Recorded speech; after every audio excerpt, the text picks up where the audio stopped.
대표님께서도 1인 기업을 운영하면서 실패했던 경험이 있으신가요? 저 역시도 되게 실패를 많이 했어요. 너무 많아요. 거의 실패한 것 같아요. 제가 봤을 때 손에 꼽을 정도로 성공했다라는 거는. 안녕하세요, 장희지입니다. 자, 오늘도 알고 싶어요가 돌아왔습니다. 자, 오늘의 주제는 1인 지식 창업 1인 기업인데요. 나의 경험과 지식과 재능을 콘텐츠로 만들어서 수익화하는 것을 좀 이루자라는 게 바로 1인 지식 창업인데요. 요즘은 정말 투잡도 많고 N잡이 정말 흔해졌죠. 근데 대표적인 우리가 N잡이라고 할 수 있는 게 오늘의 주제인 지식 창업이라는 겁니다. 자, 지식 창업은 제가 늘 말씀드리는 거지만 세 가지의 매력이 있어요. 무자본이 가능하고 시간, 관계의 매력에 많은 분들이 1인 지식 창업에 뛰어들고 계신데요. 그래도 아무래도 혼자서 하는 일이다 보니까 고충들이 많은 것으로 알고 있습니다. 그래서 그 고민과 질문을 받아서요, 답변을 좀 해보려고 해요. 자, 그러면 지금부터 어떤 질문이 있는지 확인해 보도록 할까요? 첫 번째 질문부터 한번 보도록 할게요. 1인 기업 창업을 시작해 보려고 하는데 어떤 주제로 해야 할지 모르겠어요 라고 질문을 주셨습니다. 주제는 먼저 대표님께서 지금 하셨던 일들, 그리고 지금 하고 계신 일들을 한번 떠올려 주시고요. 했던 일들, 하고 있는 일 속에서 찾는 것을 먼저 추천드립니다. 경험이라는 것이 있고 내가 좀 하고 싶은 부분이 있다. 이것을 저울로 이렇게 우리가 올려놓았다라고 생각을 해보도록 할게요. 이 저울 중에서 어디에 조금 더 무게를 실었으면 좋겠냐라면 이 경험 쪽에 좀 무게를 실어 주시기를 요청드립니다. 경험에 무게를 주시고요. 이후에 재능을 조금씩 거기에 추가를 시키는 방법으로 생각을 해주시는 게 좋을 것 같습니다. 다음 질문 읽어보도록 할게요. 1인 기업을 하기 위해 준비해야 할 것이 무엇일까요? 라고 질문을 했어요. 진짜 여러 가지 일들을 여러분들이 지금 진행하시고 계실 거예요. 한 가지 예를 들어 업이다 라고 하면 그 업에 대한 프로세스들이 짜자자작 나올 수 있지만 1인 기업이라고 하면 되게 다양한 업들, 다양한 새로운 일들이 여러분들을 좀 기다리고 있을 겁니다. 그 속에서는 먼저 빠르게 실패해보는 것, 이게 필요하다라고 생각을 해요. 그래서 우선 작은 일들을 실패를 해보면서 그 실패 속에서 포기를 하지 않고 더 나은 방향으로 나아가는 방법들을 좀 수정을 해가면서 지속적인 퍼포먼스를 내보는 것, 지속적인 실행을 해보는 것이라고 생각을 합니다. 자, 다음 질문은요. 혹시 50대에도 도전을 해도 될까요? 자, 너무 늦은 건 아니지요? 라고 아주 조심스럽게 질문을 해주셨는데요. 50대면 아직 젊으십니다.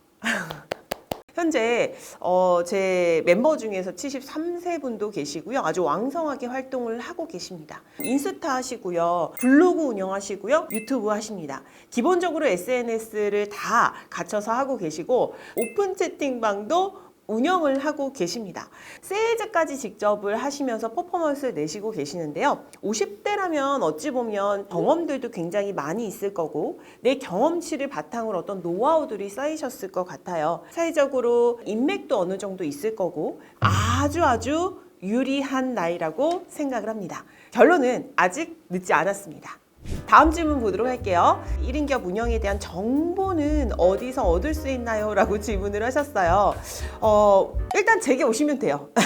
자, 먼저 말씀을 드리면 요즘 온라인상에 굉장히 많은 클래스들이 오픈하고 있어요. 그리고 지금 여러분께서 보시고 계신 이 유튜브에서도 실상 찾아보면 없는 정보들이 없잖아요. 그죠? 그래서 유튜브, 그다음에 책, 그리고 새롭게 온라인 클래스들을 좀 주목해서 보시고요. 편안하게 내가 이제 일방적으로 먼저 볼 수 있는 것들을 좀 접하시다 보면 그 업에 대한 전반적인 좀 프로세스와 이해가 빠릅니다. 그리고 중요한 것은 확실한 건 작게 행동해 보면서 우리가 배우는 건데요. 그게 잘 안 되잖아요. 그럴 때는 그 업에 대한 조금 먼저 나아간 분들의 프로그램들이 분명히 있을 겁니다. 그런 프로그램에 좀 참여해가지고요. 물론 시간과 돈이 들겠지만 그러한 경험들을 쌓으면서 중요한 건 배우기만 하시면 절대로 안 돼요. 나의 것을 아주 작게라도 만드시면서 반드시 실행을 하시면서 그 프로세스들을 직접 몸으로 좀 익혀보시는 것, 그게 필요할 것 같습니다. 이번 질문은요. 1인 기업을 운영하면서 주의할 점이 있다면 무엇인가요? 그리고 절대 하지 말아야 할 행동이 있나요? 라고 질문을 주셨어요. 일단 말 그대로 1인이라는 그 앞에 말에 우리가 좀 유추를 해보자면 혼자서 생각하고 혼자서 하기 때문에 스스로 멈추기도 쉬워요. 우리가 어떤 회사에 들어가서 이제 활동을 하게 되면 크게 프로젝트가 진행이 되고 그 프로젝트 안에 우리가 들어가잖아요. 그러면 내가 하기 싫다고 안 한다라는 게 선택권이 있나요? 없어요. 그래서 어떻게든 그 프로세스별로 일들을 하게 됩니다. 그 프로젝트를 완성하게 되는데 사실 혼자서 하면요. 모든 걸 제가 책임지는 거잖아요. 그만큼 모든 걸 포기하는 것도 굉장히 쉽게 됩니다. 때로는 좀 잘못된 판단을 할 수도 있고요. 우리가 좀 쉽게 결론을 내릴 수도 있는데요. 그럴 때는 주변에 조금 더 나의 생각과 나의 신념과 좀 맞는 멘토분들을 찾으셔서 함께 좀 의논하면서 가는 것을 선택해보면 어떨까 합니다. 경쟁하지 않은 동료를 만드는 것도 중요해요. 그러니까 어느 순간 또 나랑 비슷한 걸 하다 보면 또 경쟁이라는 구도에 또 가서 다 모든 것을 오픈하고 좀 꺼내기는 힘들 수도 있어요. 그래서 좀 경쟁하지 않을 나의 파트너를 만드는 방법, 그리고 멘토를 찾는 방법을 추천드립니다. 자, 다음 질문은요. 대표님은 지금까지 계속 새로운 성과를 내시는데 너무 대단하다고 느끼고 있습니다. 혹시 그런 대표님께서도 1인 기업을 운영하면서 실패했던 경험이 있으신가요? 와, 외부적으로는 성과를 낸 것만 보여드리니까 그죠? 아마도 많은 분들이 그렇게 보신 것 같습니다. 저 역시도 되게 실패를 많이 했어요. 너무 많아요. 처음에 시도하거나 사실 새롭게 도전한 거는 거의 실패한 것 같아요. 제가 봤을 때 손에 꼽을 정도로 성공했다라는 거는 이때까지 하나도 없었던 것 같습니다. 우리가 모든 일을 하면 그 속에 실패가 있을 수밖에 없다라는 걸 좀 받아들이는 순간 이게 이제 포기라는 것이 아니라요. 아, 수정할 부분이 또 생겼구나. 이렇게 좀 정리가 되더라고요. 저도 제 컨텐츠를 만드는데 사실 많은 시간이 걸렸는데 다른 분들의 컨텐츠를 만드는 걸 돕다 보니 아, 이런 게 좀 부족했구나. 이런 게 이번에는 좀 실패를 했구나. 라는 것. 되게 많아요. 뭐 예를 들면 홈페이지를 만들면서도 제가 하나도 모르면서 저희 홈페이지를 만들었었거든요. 처음에 실패했어요. 와, 이게 그냥 만들면 되는 게 아니구나. 그래서 수정을 했고요. 정말 좋은 건 뭔 줄 알아요?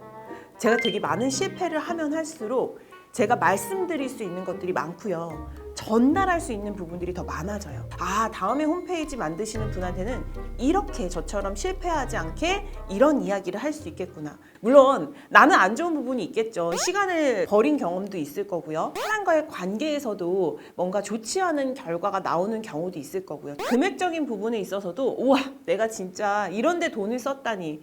돈을 날린 적도 있을 겁니다. 저 있어요. 되게 많아요. 정말 많습니다. 많은 걸 저지르다 보면 되게 더 많은 실수들을 하게 됩니다. 그러면 그 실수와 실패들이 뭐가 될까요? 저의 경험이 되겠죠? 그럼 저는 그 경험으로 무엇을 할 수 있을까요? 더 많은 사람들에게 실수를 하지 않을 그 이야기들을 해줄 수 있잖아요. 그래서 와, 내가 해줄 말들이 더 많아지겠구나 라고 좀 관점을 바꿔서 생각해보면 어떨까 합니다. 저는 말주변이 없어서요. 저는 모객이 너무 힘들어요. 저랑 성향이 안 맞고 피하고 싶은 분들을 만날 때가 있어요. 벌려놓은 일이 너무 많아요. 솔직히 말씀을 드릴게요. 바로 지금